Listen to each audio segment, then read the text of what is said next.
सुन रहे हैं कि निर्धारा से अरविंद प्रेमी का डीजे साउंड।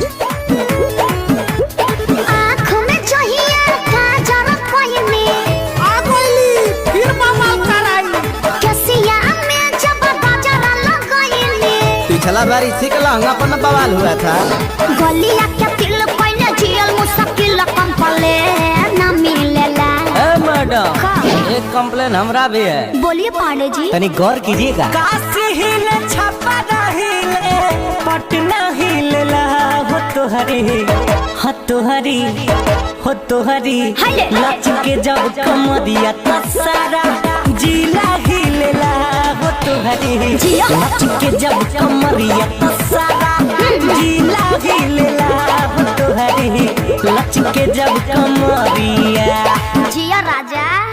किसी ने हिप हॉप बोला, किसी ने हिप हॉप बोला, पड़ी नजर जो बाबू साहब की। का कहले ऊ? उन्होंने लॉलीपॉप बोला। आप अभी सुन रहे हैं कि निर्धारा से अरविंद प्रेमी का डीजे साउंड। बट दीवाना बनबले सबके कनवा के बाली। अच्छा थाना थानेदार हिले देखी वो ठलाली। जईबू जवने ओदिया योगी लगईबू हाँ। रही है रहन तो मर्डर करबईबू। बोले ला बाबूर बतिया जहिया तनिको पीले ला। अरे मैडम कहाँ का बात कहाँ जोड़ रही है? आई सुनिए। हाँ तो सुनाइए ना। आरामऊ बलिया हिले अच्छा। झरिया हिलेला हो तोहरी हाँ। हो तोहरी ओए होए। हो तोहरी लच के जब कमरिया तो सारा जिला हिलेला हो तोहरी सच? लच के जब कमरिया तो सारा जिला हिलेला हो तोहरी लच के जब कमरिया। अरे पूरा इंडिया हिली बाबू, खाली तू देखत जा। चापड़ हक के लड़ी तो आवाज करी। आप अभी सुन रहे हैं कि निर्धारा से अरविंद प्रेमी का डीजे साउंड। जिला जवार में बानी हम सुनाए के पीस हो।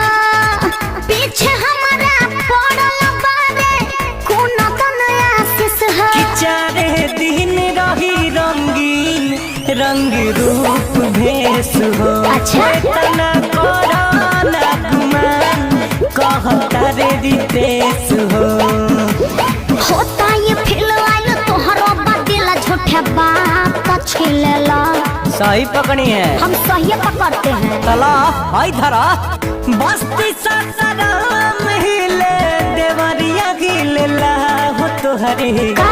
हो तोहरी हो तोहरी लच के जब कमरिया तो सारा जिला हिलेला हो तोहरी जिया। लच के जब कमरिया तो सारा जिला हिलेला हो तोहरी लच के जब कमरिया।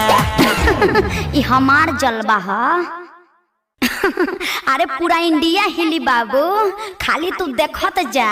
काशी हिले छपरा हिले पटना हिलेला हो तोहरी हाले। लच के जब कमरिया तो सारा आप अभी सुन रहे हैं कि निर्धारा से अरविंद प्रेमी का डीजे साउंड। लच के जब कमरिया तो सारा